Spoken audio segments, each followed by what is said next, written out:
Dengan mempelajari Sirah Nabawiyah, maka makin menambah kecintaan kepadanya. Semoga yang subscribe juga dimudahkan jalannya menuju surga. Silahkan tekan tombol like supaya postingan ini semakin tersebar. Dan tulis doa serta hajat pemirsa di kolom komentar. Semoga semakin banyak yang mengaminkan, maka semakin cepat terkabul. Nabi Sulaiman alaihi salam adalah manusia terkaya sepanjang sejarah kehidupan manusia di muka bumi. Dalam beberapa kitab suci seperti Al-Quran, Alkitab, dan Injil, Nabi Sulaiman alaihi salam dijelaskan sebagai manusia terkaya yang pernah hidup di muka bumi. Tidak ada satupun manusia yang bisa mengalahkan total kekayaannya hingga hari kiamat tiba. Para arkeolog telah menemukan situs peninggalan sejarah Islam yang mengungkap total kekayaan Nabi Sulaiman alaihi salam. Erez bin Yosef, seorang profesor sekaligus peneliti, ia menyatakan bahwa 3.000 tahun yang lalu Nabi Sulaiman alaihi salam diperkirakan memiliki kekayaan senilai 2,2 triliun US dollar. Dan apabila dikonversikan dengan nilai mata uang dolar hari ini, jika dirupiahkan, maka nilainya setara dengan 32.891.870 triliun rupiah. Profesor itu juga menjelaskan bahwa kekayaan Nabi Sulaiman alaihi salam berasal dari dua sumber, yakni istana kerajaan dan tambang tembaga. Nilai itu berkali-kali lipat lebih banyak dari total kekayaan negara Indonesia yang hanya mencapai 11.454 triliun per 30 Desember 2021. Nabi Sulaiman alaihi salam memiliki beberapa mukjizat. Di antaranya adalah dapat berbicara dengan bahasa binatang. Beliau dapat memerintah mereka untuk melakukan sesuatu. Beliau juga dapat mengendalikan besar kecilnya tekanan angin dan dapat mengatur ke arah mana angin akan berhembus. Sehingga dengan itu Nabi Sulaiman dapat memanfaatkan angin sebagai kendaraannya dan juga kendaraan tentaranya. Nabi Sulaiman juga bisa melunakkan besi dan membentuknya menjadi pakaian perang yang anti tusukan senjata tajam. Nabi Sulaiman juga memimpin para jin. Mereka tunduk dan patuh pada perintah Nabi Sulaiman alaihi salam. Tidak hanya setan, iblis laknatullah yang merupakan makhluk pembangkang dapat dibuat tunduk bertekuk lutut pada perintah-perintah Nabi Sulaiman. Nabi Sulaiman bisa melakukan teleportasi, yaitu berpindah dari suatu tempat ke tempat yang lain dalam waktu singkat. Peristiwa itu dibuktikan dengan pemindahan singgasana Ratu Balqis atas perintah Nabi Sulaiman. Nabi Sulaiman dikenal sebagai raja yang adil dan bijaksana. Nabi Sulaiman diberkahi kecerdasan yang luar biasa untuk menyatu padukan segenap kekuatan yang Allah berikan kepadanya. Ia mengelola dan membawa kerajaannya menjadi kekuatan raksasa yang tak terkalahkan di masanya dengan segenap kemampuan yang dimilikinya. Tentara Nabi Sulaiman adalah tentara terkuat di bumi tanpa ada yang menandingi. Pertanyaan mendasar yang muncul kali ini adalah dari mana sumber kekayaan dan kekuatan Nabi Sulaiman alaihi salam? Untuk mendapat jawaban dari pertanyaan itu, simak video ini sampai akhir. Sebelum itu, mari bantu channel ini terus berkembang dengan cara subscribe dan nyalakan tanda loncengnya. Berikan komentar yang positif dan berikan like serta share video ini. Bismillahirrahmanirrahim. Sungguh kami benar-benar telah menganugerahkan ilmu kepada Daud dan Sulaiman. Keduanya berkata, segala puji bagi Allah yang melebihkan kami dari kebanyakan hamba-hambanya yang mukmin. Sulaiman telah mewarisi Daud dan dia berkata, wahai manusia, kami telah diajari untuk memahami bahasa burung dan kami dianugerahi segala sesuatu. Sesungguhnya semua ini benar-benar karunia yang nyata. Quran Surat An-Naml ayat 15-16. Saudara-saudaraku yang dirahmati Allah, pada ayat di atas disebutkan bahwa Sulaiman telah mewarisi Daud. Nabi Sulaiman mewarisi Nabi Daud dalam sisi kenabian dan kekuasaan, bukan mewarisi harta, karena para nabi tidak mewariskan harta. Sebab sepeninggalan mereka, harta para nabi menjadi sedekah bagi orang-orang yang ada di sekitarnya, yaitu orang-orang fakir dan orang-orang yang membutuhkan. Dan harta para nabi tidak dikhususkan bagi kalangan keluarganya. Rasulullah Shallallahu Alaihi Wasallam bersabda, "Kami para nabi tidak mewariskan." Nabi Sulaiman mewarisi kenabian dari Nabi Daud. Ini adalah hal yang jelas. Allah telah memilihnya sebagai nabi dari Bani Israel. Begitu juga Allah telah memberinya kekuasaan kerajaan sehingga ia menjadi pemimpin Bani Israel. Barangkali sesuatu yang paling penting yang diwarisi oleh Nabi Sulaiman dari Nabi Daud adalah tradisi militer. Kemajuan militer yang dahsyat telah berpindah kepada Nabi Sulaiman. Nabi Daud sebenarnya adalah seorang pengembala kambing yang sangat miskin, tetapi seiring dengan perjalanan waktu, ia menjadi komandan pasukan tiada tanding. Nabi Daud alaihi salam mengetahui bahwa kekuatan hakiki yang mengatur alam semesta adalah kekuatan Allah.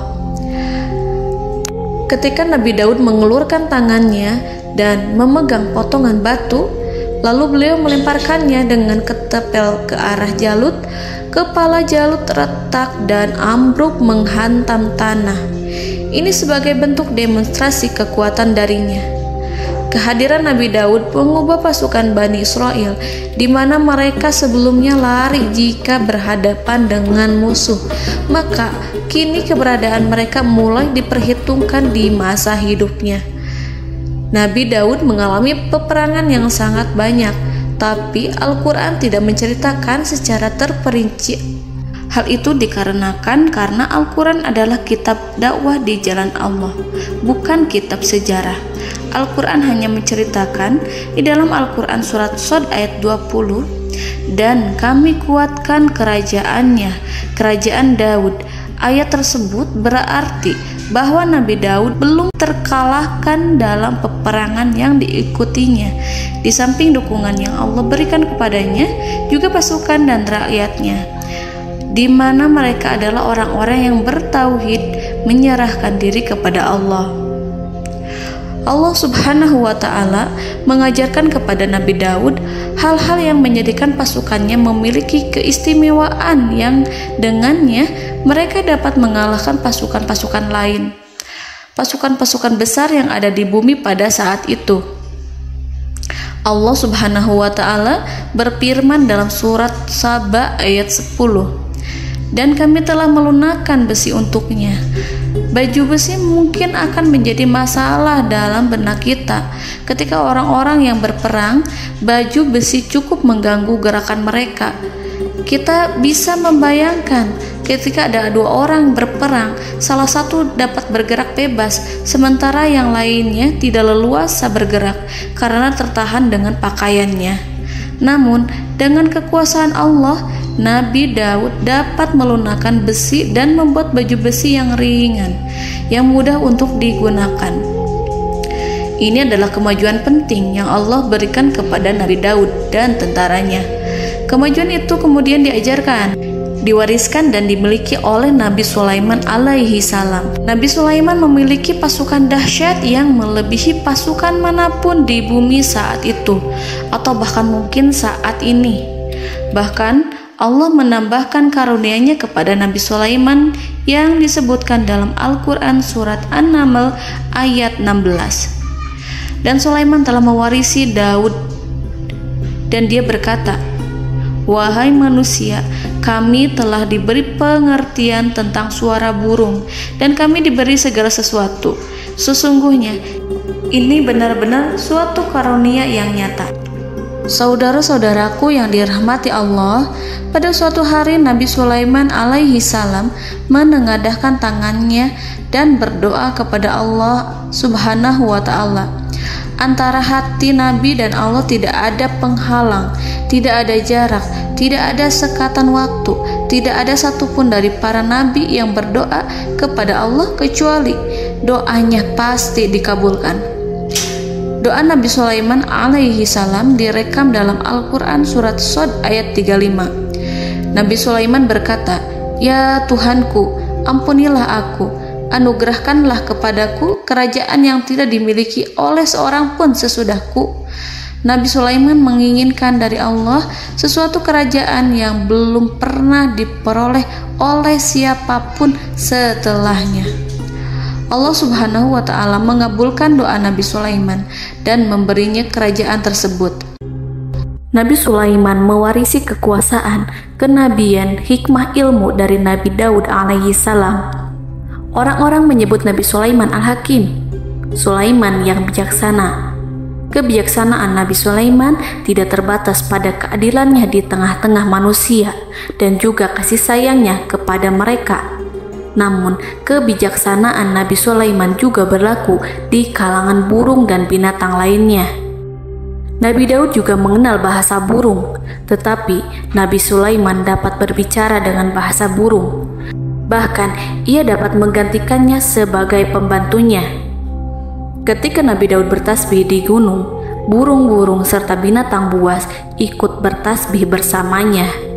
Bahkan angin pun berhenti untuk mendengarkan tasbih itu.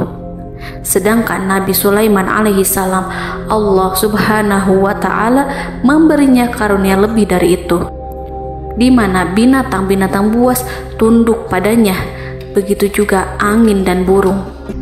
Saudara-saudaraku yang dirahmati Allah, Nabi Sulaiman alaihi salam mampu mendengarkan bisikan semut yang berbicara kepada sesama mereka. Bahkan ia mampu memerintahkan semut tersebut sehingga semut itu menjadi taat pada perintahnya. Pasukan Nabi Sulaiman memiliki kekuatan yang sangat dahsyat. Belum pernah ada di dunia ini satu pasukan pun yang memiliki kekuatan seperti itu. Kekuatan Nabi Sulaiman berasal dari beberapa kombinasi yang sangat mengagumkan, sehingga karenanya ia tidak dapat tertandingi. Kekuatan itu terdiri dari manusia, binatang-binatang, jin, dan lain sebagainya. Kita mengetahui bahwa jin adalah makhluk Allah dan manusia tidak mampu melihatnya atau menghadirkannya atau meminta pertolongan kepadanya. Sedangkan Nabi Sulaiman telah diberi Allah suatu kemampuan untuk menundukkan jin, memperkerjakan mereka sebagai tentara di tengah-tengah peperangan. Bahkan ia mampu menjadikan mereka sebagai pekerja-pekerja kasar di kerajaannya saat tidak ada peperangan.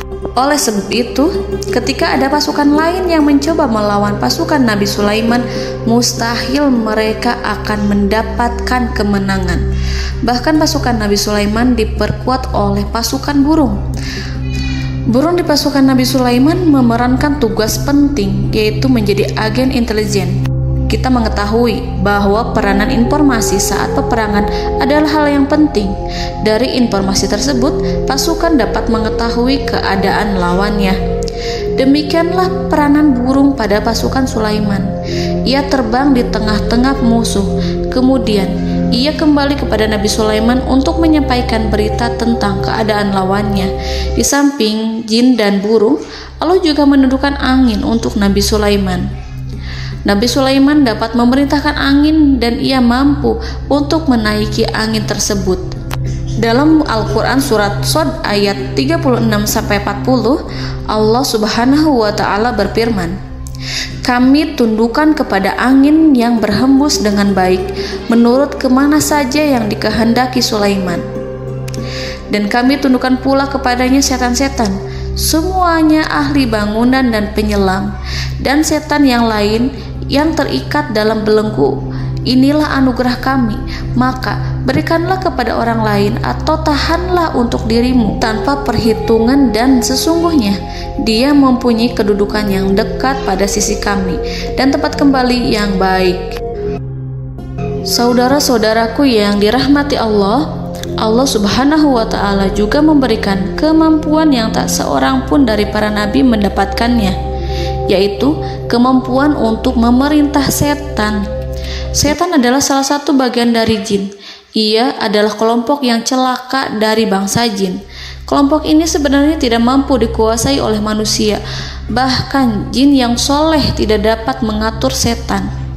Adapun Nabi Sulaiman, Allah telah memberinya kekuasaan untuk menundukkan setan dan mempekerjakannya, bahkan mengikatnya dengan rantai serta menghukumnya jika ia menentang pada perintahnya. Setan membangun untuk Sulaiman istana-istana, patung-patung dan alat-alat perang. Bahkan setan-setan itu menyelam ke dasar lautan untuk mengeluarkan permata dan yakut untuk Sulaiman. Jika di antara setan yang menentang perintahnya, maka Nabi Sulaiman alaihi salam mengikatnya dengan rantai. Ini semua menunjukkan kekayaan Nabi Sulaiman dan kekuasaannya, di mana ia mampu mengatur banyak makhluk di bumi ini. Tentu saja, kemampuan itu semua adalah atas izin dari Allah Subhanahu wa Ta'ala sebagai mukjizat darinya. Allah Subhanahu wa Ta'ala berfirman dalam Al-Quran surat Saba ayat 12, dan sebagian dari jin adalah yang bekerja di hadapannya di bawah kekuasaannya dengan izin Tuhannya, dan siapa yang menyimpang di antara mereka dari perintah kami, maka kami rasakan kepadanya azab neraka yang apinya menyala-nyala.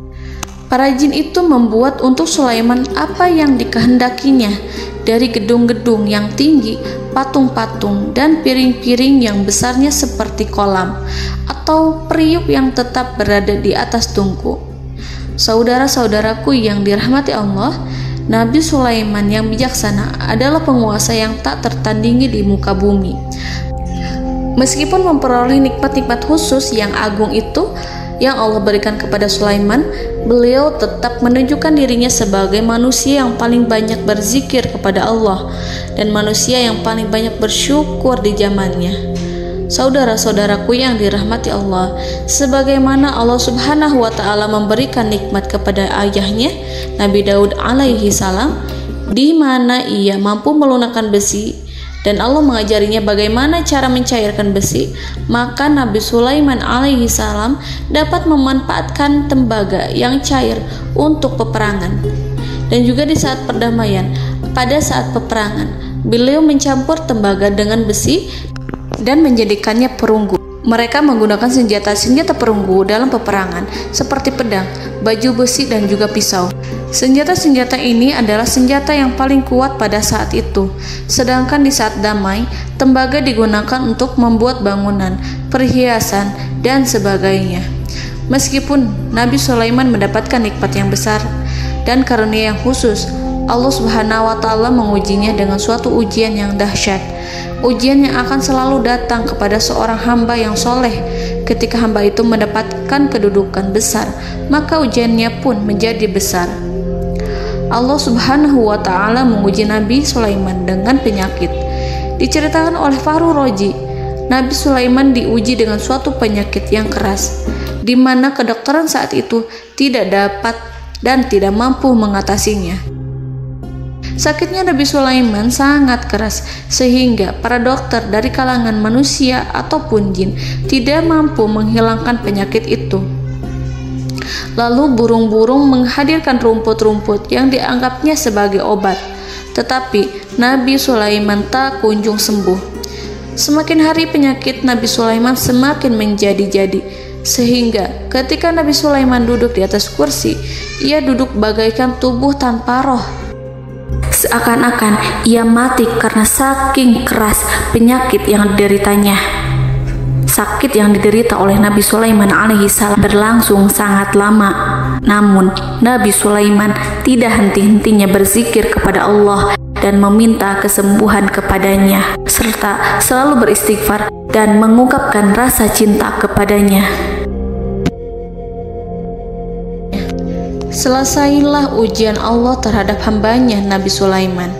Beliau pun sembuh Nabi Sulaiman merasakan kembali kesehatannya setelah ia mengetahui segala kejayaan dan segala kekuasaan serta segala kebesarannya tidak lagi mampu menghilangkan penyakit yang dideritanya kecuali jika Allah menghendaki. Saudara-saudaraku yang dirahmati Allah, Nabi Sulaiman telah membangun tempat ibadah, tempat sujud, sehingga manusia menyembah Allah di dalamnya.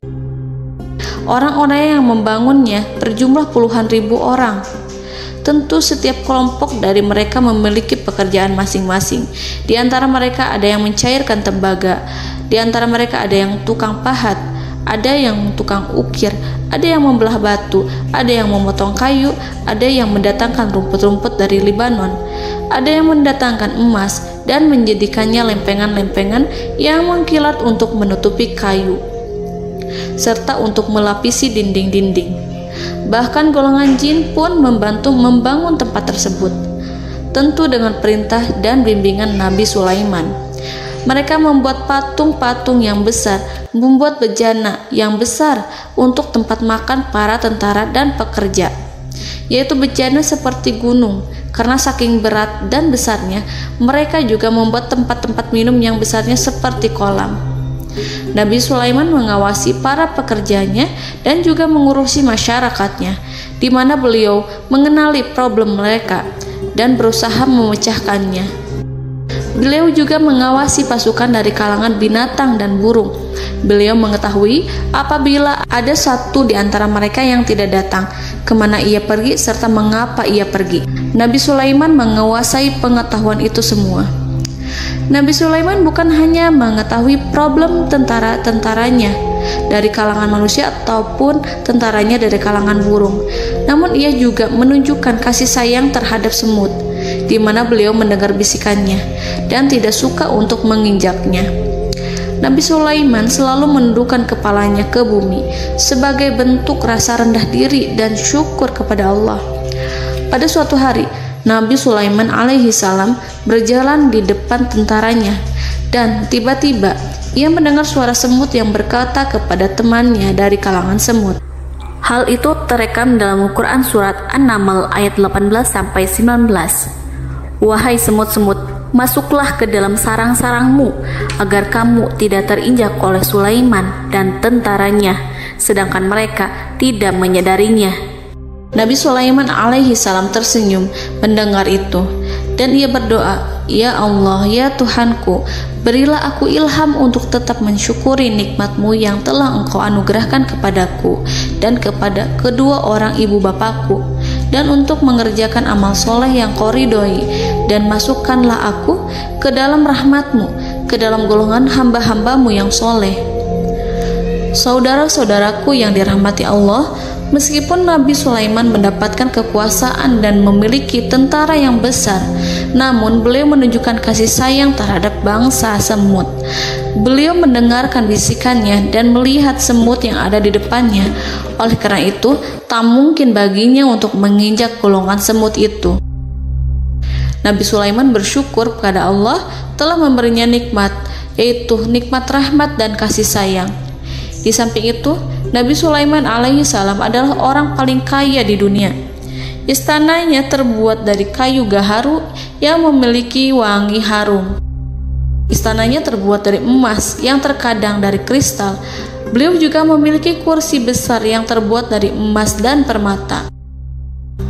Istana Nabi Sulaiman merupakan istana yang paling besar di dunia.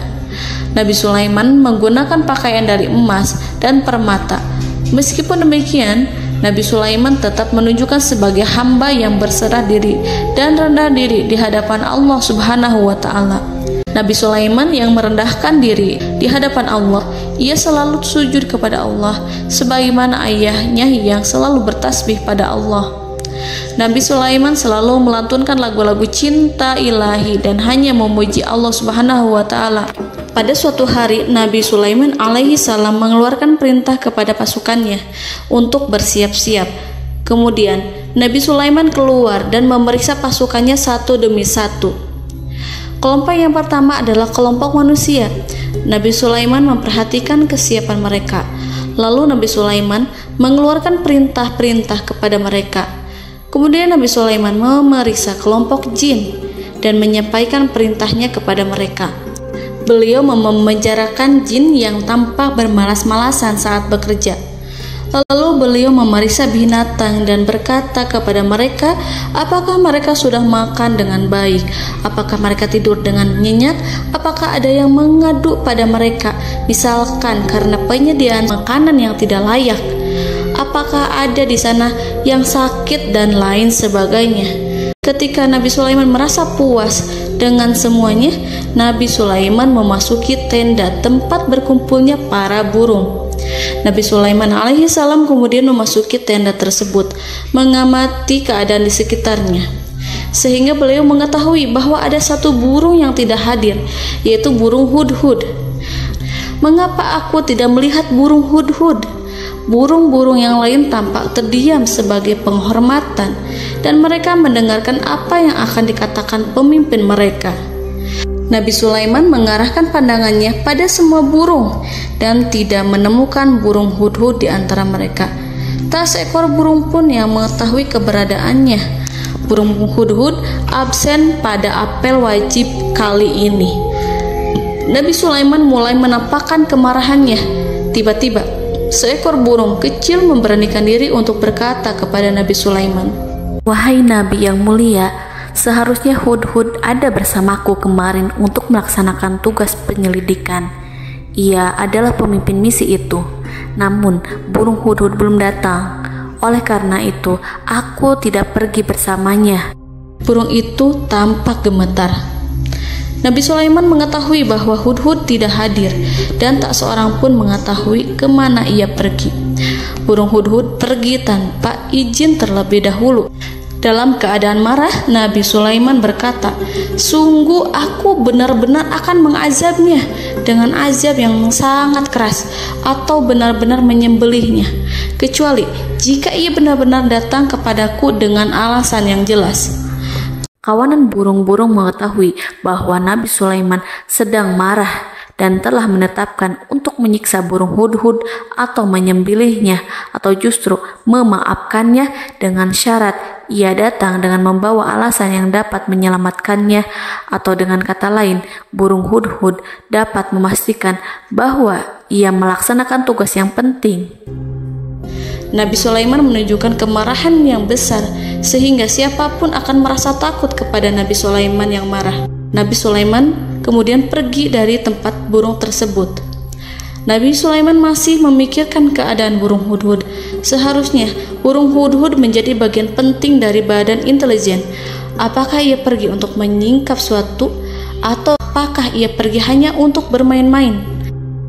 Nabi Sulaiman telah memperhatikan dan mengetahui bahwa burung hudhud adalah seekor burung yang cerdik dan juga fasih berbicara. Terkadang Nabi Sulaiman mendapati burung hudhud sedang bermain-main dan menunda-nunda pekerjaannya. Namun ketika Nabi Sulaiman melihatnya, burung hudhud memahami bahwa perbuatannya tidak benar. Oleh karena itu, ia tidak boleh menyampur adukan antara waktu serius dan waktu bermain. Tidak lama setelah itu, burung hudhud tiba di tempat para burung. Burung-burung yang lain berkata kepadanya, "Wahai hudhud, pergilah engkau ke tempat Nabi Sulaiman. Jika ia mengetahui bahwa engkau telah sampai, jiwamu benar-benar terancam." Mendengar itu, burung hudhud segera beranjak. Ia terbang menemui Nabi Sulaiman. Pada waktu itu, Nabi Sulaiman sedang duduk bersama tentaranya yang lain. Burung hudhud berdiri. Ia telah merencanakan untuk memulai pembicaraan dengan Nabi Sulaiman sebelum Nabi Sulaiman bertanya kepadanya kemana dia pergi. Ini sebagai bukti bahwa hudhud telah melaksanakan suatu tugas yang penting. Dalam Al-Quran Surat An-Naml ayat 22, burung hudhud berbicara, "Aku telah mengetahui sesuatu yang kamu belum mengetahuinya, dan kubawa kepadamu dari negeri Saba suatu berita penting yang diyakini seakan-akan burung hudhud hendak berkata, 'Aku adalah hudhud yang miskin, tapi aku mengetahui apa yang tidak engkau ketahui, dan aku telah datang kepadamu dari kerajaan Saba dengan membawa berita yang sangat penting.'" Nabi Sulaiman tampak terdiam menunggu hudhud menyelesaikan kisahnya. Dalam surat An-Naml ayat 23-24, burung hudhud berkata, Sesungguhnya aku menjumpai seorang wanita yang memerintah mereka. Dia dianugerahi segala sesuatu serta mempunyai singgasana yang besar. Aku mendapati dia dan kaumnya menyembah matahari selain Allah. Dan setan-setan telah menjadikan mereka memandang indah perbuatan-perbuatan mereka, lalu menghalangi mereka dari jalan Allah, sehingga mereka tidak mendapat petunjuk. Burung hudhud diam. Nabi Sulaiman merasa bahwa hudhud menunjukkan kepasihan lisannya. Nabi Sulaiman berkata dalam Quran surat An-Naml ayat 27 sambil menunjukkan senyum manisnya. Nabi Sulaiman berkata, "Akan kami lihat apakah kamu benar wahai hudhud, ataukah kamu termasuk orang-orang yang berdusta." Seakan-akan burung hudhud ingin mengatakan, "Aku tidak berbohong, wahai Nabi yang mulia." Namun diamnya Sulaiman membuat takut sehingga burung hudhud terdiam. Nabi Sulaiman terdiam karena berpikir, lalu ia memutuskan sesuatu setelah itu.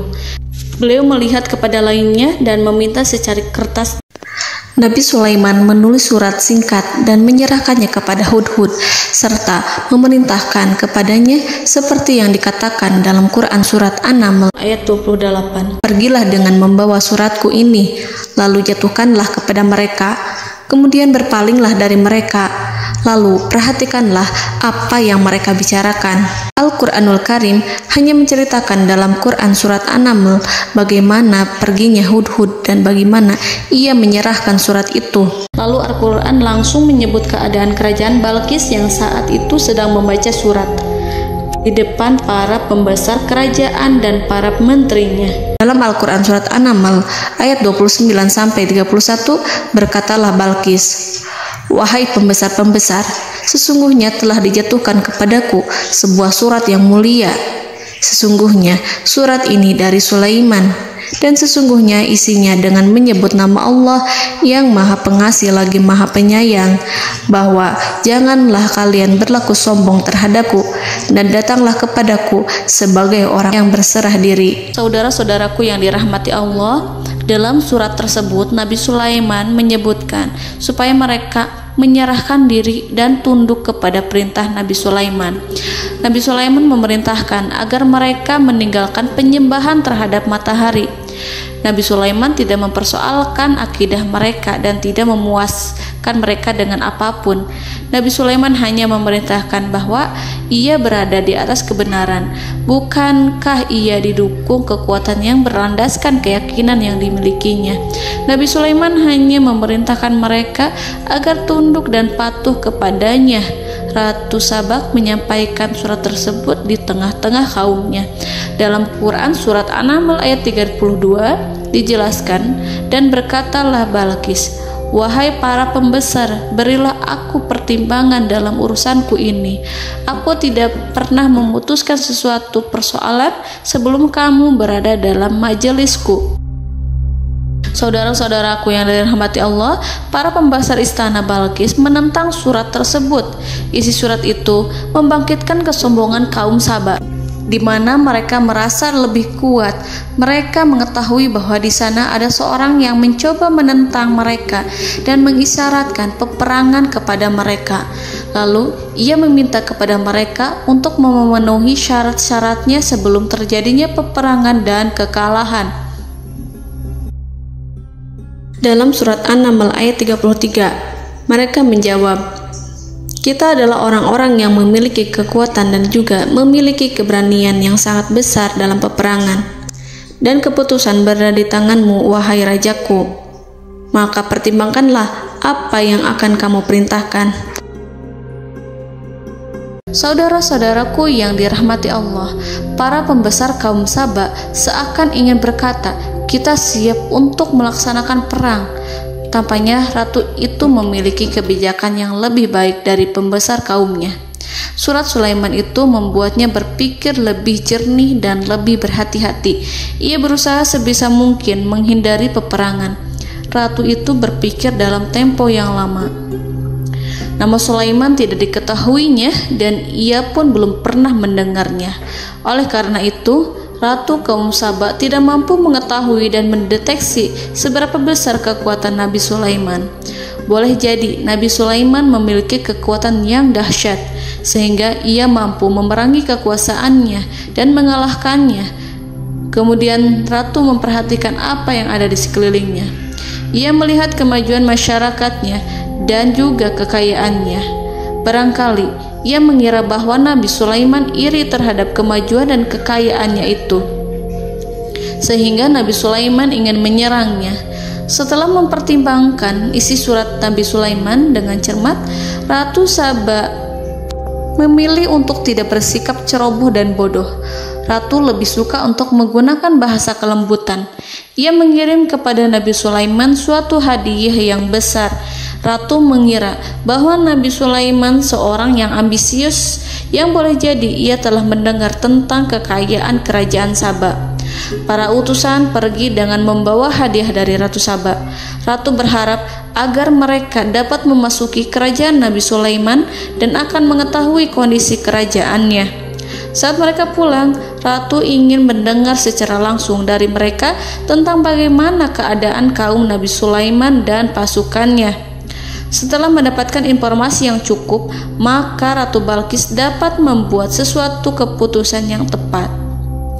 Ratu menyembunyikan apa yang terlintas dalam pikirannya, lalu ia berbicara kepada pembesar istananya bahwa ia dapat menyingkap niat jahat Raja Sulaiman melalui cara mengirimkan hadiah kepadanya. Ratu lebih memilih cara tersebut dan menunggu reaksi dari Nabi Sulaiman. Ratu berhasil memuaskan para pembesar istana, dan untuk sementara ia menghilangkan ide untuk berperang. Karena para raja jika menyerang suatu desa, maka pemimpin desa tersebut adalah orang yang paling banyak mendapatkan kehinaan. Akhirnya, para pembesar kaumnya merasa puas dengan pikiran Ratu Balqis. Saudara-saudaraku yang dirahmati Allah, dalam surat An-Naml ayat 34-35 dijelaskan, Ratu Balqis berkata, "Sesungguhnya raja-raja apabila memasuki suatu negeri, niscaya mereka akan membinasakannya dan menjadikan penduduknya yang mulia menjadi hina. Dan demikian pula lah yang akan mereka perbuat. Dan sesungguhnya aku akan mengirim utusan kepada mereka dengan membawa hadiah, dan aku akan menunggu apa yang akan dibawa kembali oleh utusan itu." Kemudian sampailah hadiah dari Ratu Balqis kepada Nabi Sulaiman. Para intelijen Nabi Sulaiman memberitahunya bahwa utusan Balqis datang dengan membawa hadiah. Nabi Sulaiman langsung mengetahui bahwa Ratu Balqis itu sengaja mengirim orang-orangnya untuk mengetahui atau untuk mendapatkan informasi tentang kekuatannya. Lalu setelah itu ia akan mengambil keputusan atau mengambil sikap kepada kerajaan Sulaiman. Nabi Sulaiman segera memanggil semua pasukannya untuk berkumpul. Utusan Balqis segera memasuki istana Nabi yang dipenuhi dengan pasukan yang besar bersenjata. Melihat itu, utusan Ratu Balqis tercengang dan terkejut ketika mereka melihat kekayaan yang mereka bawa tidak ada apa-apanya dibandingkan dengan kerajaan Nabi Sulaiman. Hadiah mereka tampak tidak berarti. Emas yang mereka bawa tampak tidak memiliki makna saat mereka memasuki istana Nabi Sulaiman yang terbuat dari kayu-kayu pohon gaharu yang mengeluarkan bau yang harum serta dihiasi dengan emas permata. Para utusan Ratu Balqis berdiri bersama Nabi Sulaiman dan menyaksikan bagaimana Nabi Sulaiman mengendalikan pasukannya. Kemudian mereka mulai berpikir tentang kekuatan dan kualitas pasukan Nabi Sulaiman. Betapa kagetnya mereka ketika melihat di tengah-tengah pasukan itu terdapat singa, burung, dan tentara dari kalangan manusia yang mampu terbang. Mereka pun sadar bahwa mereka di hadapan pasukan yang tiada tandingannya. Selesailah demonstrasi pasukan Nabi Sulaiman. Kemudian para utusan ratu dipersilahkan maju ke tempat hidangan makanan. Para utusan itu sangat terkejut ketika melihat berbagai macam makanan dari penjuru dunia ada di depannya. Dan di antara makanan itu terdapat pula makanan yang biasa ditemukan di negeri mereka. Tetapi mereka melihat bahwa makanan itu memiliki rasa yang lebih istimewa. Selain itu, piring-piring yang ada di depan mereka terbuat dari emas dan mereka dilayani oleh laki-laki yang berhias dengan emas. Di meja makan itu terdapat burung, ikan laut, dan berbagai macam daging yang mereka tidak mampu lagi membedakan daging apa itu. Nabi Sulaiman tidak makan bersama mereka, tapi beliau makan dengan menggunakan piring yang terbuat dari kayu. Beliau memakan roti yang kering yang dicampur dengan minyak. Inilah makanan yang dipilih Nabi Sulaiman. Makan bersama mereka dalam keadaan diam, mereka merasa kehadiran Nabi Sulaiman menciptakan suatu wibawa yang luar biasa. Selesai perjamuan itu, lalu dengan sangat malu mereka menyerahkan hadiah dari Ratu Balqis kepada Nabi Sulaiman. Hadiah itu berupa emas yang bagi mereka hadiah itu sangat bernilai tinggi. Tapi di sini hadiah itu tampak kecil di hadapan kekayaan Nabi Sulaiman yang sangat mengagumkan. Nabi Sulaiman memperhatikan hadiah dari Ratu Balqis itu dan berkata dalam Quran surat An-Naml ayat 36, "Maka apa yang diberikan Allah kepadaku lebih baik daripada apa yang diberikannya kepadamu, tetapi kamu merasa bangga dengan hadiahmu." Saudara-saudaraku, Raja Sulaiman menyingkap dengan kata-katanya yang singkat itu penolakannya terhadap hadiah mereka. Ia memberitahu utusan itu bahwa ia tidak menerima hadiah tersebut. Ia tidak merasa puas dengan hadiah itu. Yang membuatnya puas hanyalah, janganlah kalian berlaku sombong terhadapku dan datanglah kepadaku sebagai orang-orang yang berserah diri. Lalu Nabi Sulaiman berkata kepada mereka dengan pelan. Hal itu diabadikan dalam Al-Quran surat An-Naml ayat 37. "Kembalilah kepada mereka, sungguh kami akan mendatangi mereka dengan bala tentara yang mereka tidak kuasa melawannya. Dan pasti kami akan mengusir mereka dari negara itu, yaitu negeri Saba, dengan terhina. Dan mereka akan menjadi tawanan-tawanan yang hina." Saudara-saudaraku yang dirahmati Allah, Nabi Sulaiman kemudian meninggalkan para utusan ratu setelah terlebih dahulu mengancam mereka. Para utusan itu berharap agar Nabi Sulaiman mau menunggu kunjungan Ratu Balqis yang akan membawa misi perdamaian. Akhirnya, sampailah para utusan Ratu Balqis ke negeri Saba. Mereka segera menuju istana sang ratu. Mereka memberitahu bahwa negeri mereka ada di ujung tanduk. Mereka menceritakan kepada ratu tentang kekuatan Nabi Sulaiman dan tidak mungkin bagi mereka mampu melawannya. Mereka meyakinkan Ratu Balqis bahwa ia harus mengunjunginya dan melihat sendiri bagaimana kebesaran kerajaan Nabi Sulaiman.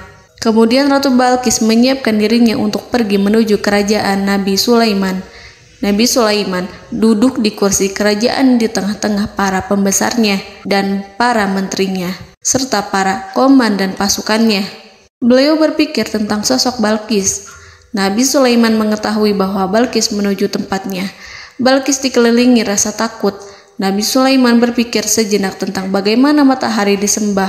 Ia memikirkan bagaimana informasi yang diterima oleh intelijennya tentang kemajuan kerajaan Balqis dalam bidang kesenian dan ilmu pengetahuan. Nabi Sulaiman bertanya kepada dirinya sendiri, apakah kemajuan menjadi penghalang untuk mengetahui kebenaran? Apakah ratu itu senang dengan kekuatan yang dicapainya? Dan ia membayangkan bahwa kekuatannya adalah segalanya. Dengan kemajuan yang dimilikinya, Nabi Sulaiman ingin membuat kejutan agar ratu mengetahui bahwa Islam yang diyakini oleh Nabi Sulaiman adalah satu-satunya yang mampu mendatangkan kemajuan dan kekuatan yang hakiki, sehingga ia dapat membandingkan antara keyakinannya dalam menyembah matahari beserta kemajuan yang dicapainya dengan keyakinan Nabi Sulaiman beserta kemajuan yang diraihnya. Saudara-saudaraku yang dirahmati Allah, para mata-mata Nabi Sulaiman telah memberitahunya bahwa hal yang sangat disegani dan dikagumi oleh kaum Balqis adalah kerajaan Saba, yaitu singgasana Ratu Balqis. Singgasana itu terbuat dari emas dan batu delima. Singgasana tersebut dijaga oleh penjaga yang sangat disiplin, di mana mereka tidak pernah lalai sedikit pun. Oleh karena itu, sangat tepat apabila Nabi Sulaiman menghadirkan singgasananya di sini, di kerajaannya. sehingga ketika ratu tiba, maka ia dapat duduk di atasnya. Nabi Sulaiman ingin membuat kejutan kepadanya dan menunjukkan bahwa kemampuannya tersebut yang berlandaskan pada keislaman. Nabi Sulaiman melakukan yang demikian itu dengan harapan agar si ratu tunduk kepadanya. Ide itu terlintas dalam diri Nabi Sulaiman. Lalu ia mengangkat kepalanya dan menoleh kepada anak buahnya. Hal itu diabadikan dalam Quran Surat An-Naml ayat 38. Wahai para pembesar, siapakah di antara kamu sekalian yang sanggup membawa singgasananya kepadaku sebelum mereka datang kepadaku sebagai orang-orang yang berserah diri? Saudara-saudaraku, perhatikanlah ungkapan pikiran Nabi Sulaiman tersebut. Semua pemikirannya berkisar tentang keislaman para penyembah matahari, tentang bagaimana beliau dapat memberikan petunjuk kepada mereka di jalan Allah. Yang pertama menjawab pertanyaan Nabi Sulaiman adalah jin Ifrit. Dalam Quran Surat An-Naml ayat 39, berkatalah Ifrit yang cerdik dari golongan jin, "Aku akan datang kepadamu dengan membawa singgasana itu sebelum kamu berdiri dari tempat dudukmu. Sesungguhnya aku benar-benar kuat untuk membawanya, lagi dapat dipercaya." Nabi Sulaiman berdiri dari tempat duduknya. Setelah 1 jam atau 2 jam, jin itu berjanji kepadanya untuk menghadirkan singgasana Balkis. Sebelum itu, istana Nabi Sulaiman di Palestina, sedangkan istana Balkis terletak di Yaman. Antara singgasana tersebut dengan singgasana Nabi Sulaiman berjarak lebih dari ribuan mil. Barangkali pesawat yang cepat sekalipun yang kita kenal hari ini tidak akan mampu membawa dan mendatangkan istana itu dalam waktu 1 jam. Tetapi masalahnya di sini, berhubung dengan kekuatan jin yang serba misterius, Nabi Sulaiman tidak mengomentari sedikit pun terhadap apa yang dikatakan oleh Ifrit. Nabi Sulaiman tampak menunggu tanggapan lain yang mampu menghadirkan singgasana Balkis yang lebih cepat dari jin Ifrit. Nabi Sulaiman menoleh kepada seorang yang di sana, yang duduk di atas naungan. Hal itu diceritakan dalam Al-Quran Surat An-Naml ayat 40. Berkatalah seseorang yang mempunyai ilmu dari Alkitab, "Aku akan membawa singgasana itu kepadamu sebelum matamu berkedip." Maka tatkala Sulaiman melihat singgasana itu terletak di hadapannya, ia pun berkata, "Ini termasuk karunia Tuhanku untuk menguji aku. Apakah aku akan bersyukur atau mengingkari nikmatnya? Dan barang siapa yang bersyukur, maka sesungguhnya dia bersyukur untuk kebaikan dirinya sendiri. Dan barang siapa yang ingkar, maka sesungguhnya Tuhanku maha kaya lagi maha mulia." Saudara-saudaraku, belum lama seseorang yang mempunyai ilmu dari Alkitab menyatakan kalimatnya, sehingga singgasana itu tiba-tiba ada di depan Nabi Sulaiman, yang mampu menghadirkan singgasana itu lebih cepat dari kedipan mata. Al-Quranul Karim tidak menyingkap kepribadian seseorang yang menghadirkan singgasana itu. Al-Quran hanya menggarisi bahwa orang itu mempunyai ilmu dari Alkitab. Al-Quran tidak menjelaskan kepada kita apakah ia seorang malaikat ataukah manusia ataukah jin. Al-Quran sengaja tidak menyingkap hakikat kitab yang dimaksud. Saudara-saudaraku yang dirahmati Allah, setelah melihat singgasana itu, Nabi Sulaiman bersyukur kepada Allah. Ia mulai memperhatikan singgasana sang ratu. Singgasana tersebut merupakan simbol pembangunan dan juga kemajuan, tetapi tampaknya ia hanya sesuatu yang biasa saja jika dibandingkan dengan kekuasaan dan kebesaran ciptaan yang dibuat oleh manusia dan jin di kalangan istana Nabi Sulaiman. Nabi Sulaiman memikirkan dalam tempo yang sangat lama singgasana Ratu Balkis itu. Kemudian beliau memerintahkan agar singgasana itu diperbaiki, sehingga saat Ratu Balkis datang, dia akan mengujinya. Apakah Ratu Balkis dapat mengenali singgasananya ataukah tidak? Dalam Al-Quran Surat An-Naml ayat 41, Nabi Sulaiman berkata, "Ubahlah baginya singgasananya, maka kita akan melihat apakah dia mengenal ataukah dia termasuk orang-orang yang tidak mengenalnya."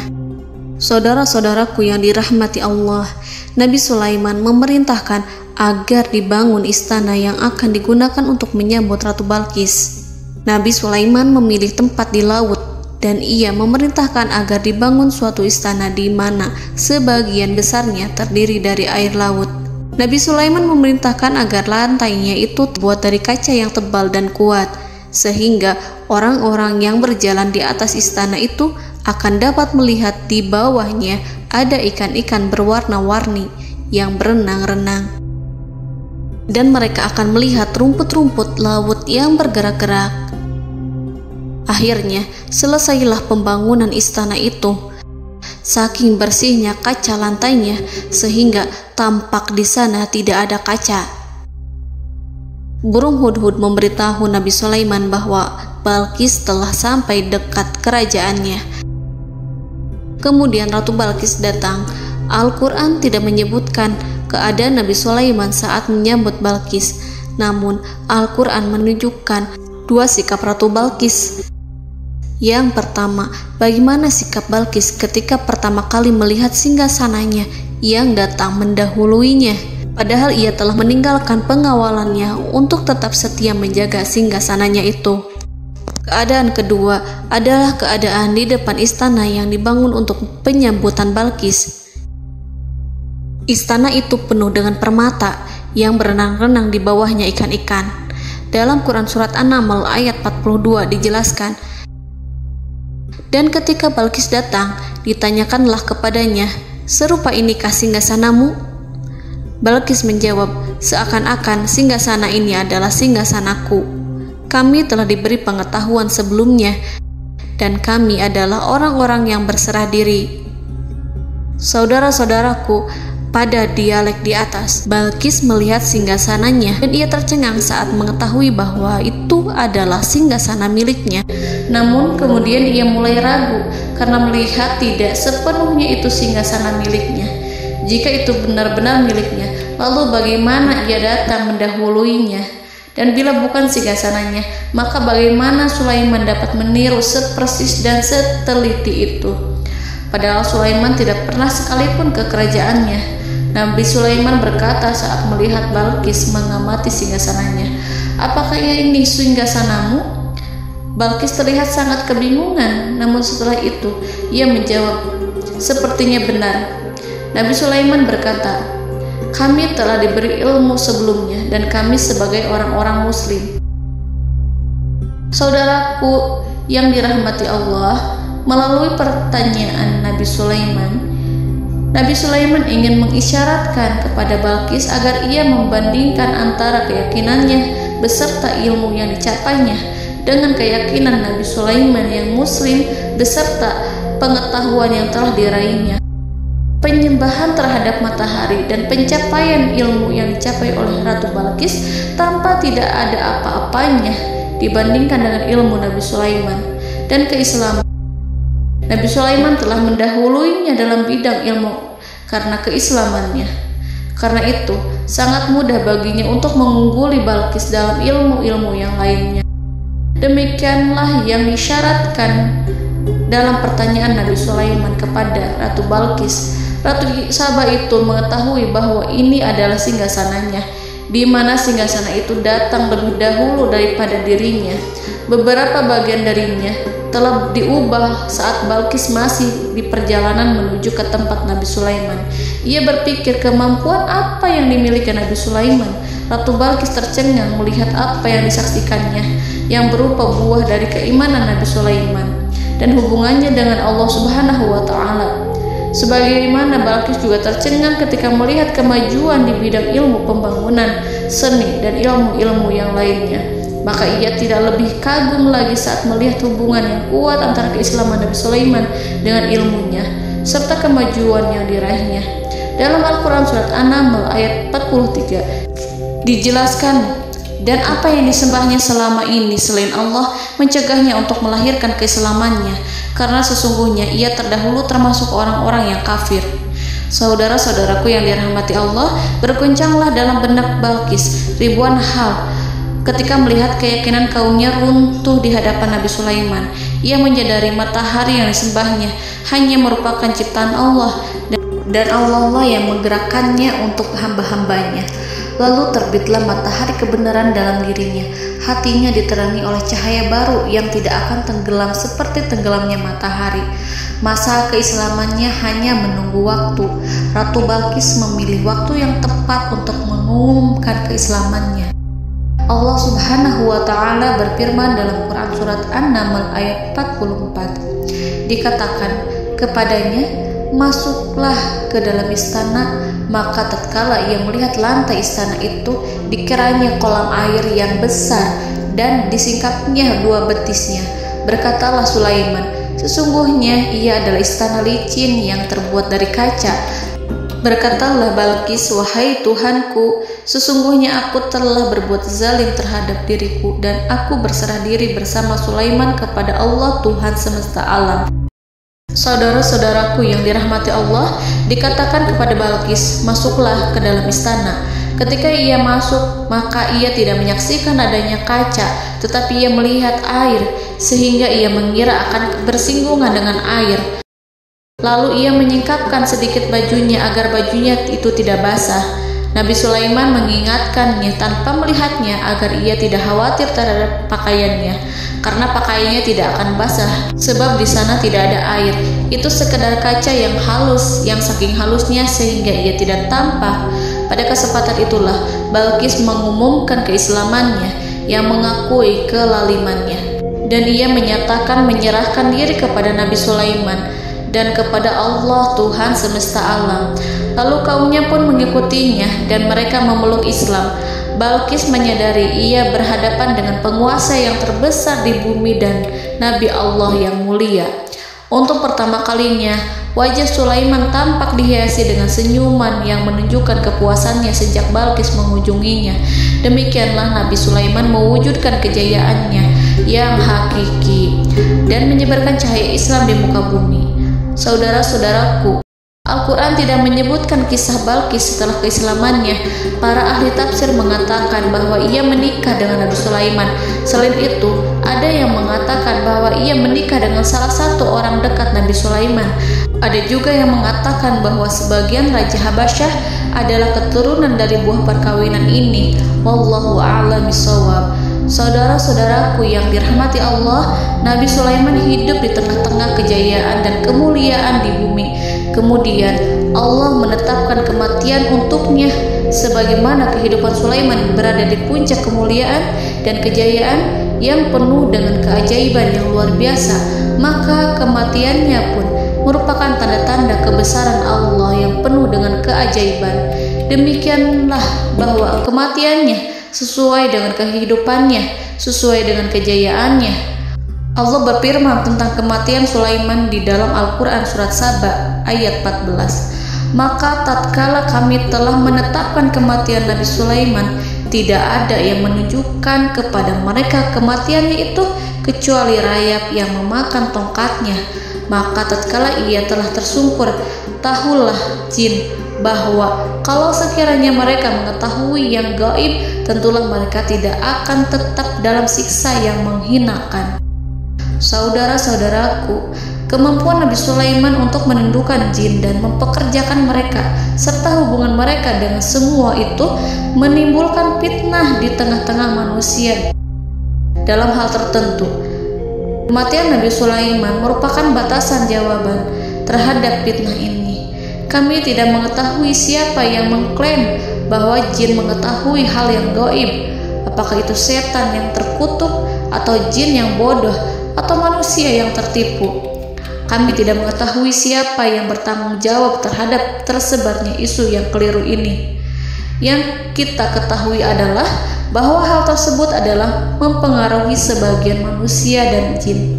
Barangkali manusia berkata kepada diri mereka, selama jin melakukan perbuatan yang luar biasa ini, maka apa gerangan yang menjadikan mereka tidak mengetahui hal yang gaib itu?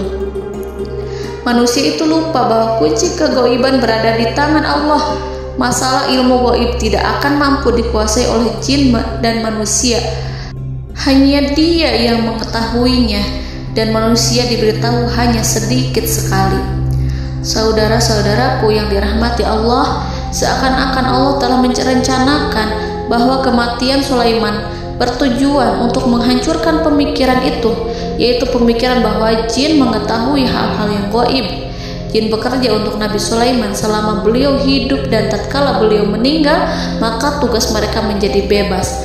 Nabi Sulaiman meninggal tanpa diketahui oleh jin, sehingga mereka tetap bekerja untuk mereka, tetap mengabdi kepada Sulaiman. Seandainya mereka mengetahui hal yang gaib, niscaya mereka tidak akan meneruskan pekerjaan mereka. Saudara-saudaraku, pada suatu hari Nabi Sulaiman memasuki mihrabnya untuk itikaf ibadah dan beribadah kepada Allah. Tak seorang pun yang berani mengganggu khalwatnya. Mihrab Sulaiman terletak di puncak gunung dan dindingnya terbuat dari permata. Pada suatu hari, Nabi Sulaiman duduk bersandar pada tongkatnya dan ia tampak tenggelam dalam tafakur. Beliau berzikir pada Allah hingga rasa kantuk menguasainya. Lalu setelah itu malaikat maut menemuinya. Nabi Sulaiman pun meninggal. Beliau bersandar kepada tongkatnya. Jin melihatnya dan mengira bahwa beliau sedang sholat, sehingga mereka pun terus melanjutkan pekerjaannya. Berlalulah hari demi hari yang panjang. Datanglah rayap, yaitu semut kecil yang memakan kayu. Hewan itu mulai memakan tongkat Nabi Sulaiman. Rayap itu tampak lapar. Sebagian dari tongkat Nabi Sulaiman dimakan beberapa hari oleh rayap itu. Ketika yang dimakannya semakin bertambah, maka tongkat itu pun menjadi rusak dan kemudian jatuh dari tangan Nabi Sulaiman alaihi salam. Tubuh mulia itu kehilangan keseimbangan dan kemudian jatuh terhempas di bumi. Tatkala tubuh suci itu tersungkur, maka manusia segera menuju ke arahnya. Mereka menyadari dan mengetahui bahwa Nabi Sulaiman telah meninggal dalam waktu yang lama. Jin menyadari bahwa mereka tidak mengetahui hal yang gaib, dan manusia pun mengetahui hakikat ini. Seandainya jin mengetahui hal yang gaib, niscaya ia tidak akan meneruskan siksa yang hina. Mereka tidak akan bekerja kepada Sulaiman. Demikianlah Nabi Sulaiman alaihi salam meninggal dalam keadaan duduk dan sholat di mihrabnya. Lalu berita itu tersebar bagaikan api di bumi. Manusia, burung, dan binatang buas mengantarkan jenazah Nabi Sulaiman. Sekawanan burung tampak sedih dan menangis. Semua makhluk bersedih. Akhirnya tak seorang pun mengetahui bahasa burung di bumi. Meninggallah seorang yang memahami pembicaraan burung, binatang-binatang, jin, dan lain sebagainya. Burung-burung itu berkata, betapa beratnya kehidupan di tengah orang-orang yang tidak mengetahui pembicaraan kita. Allahu a'lam.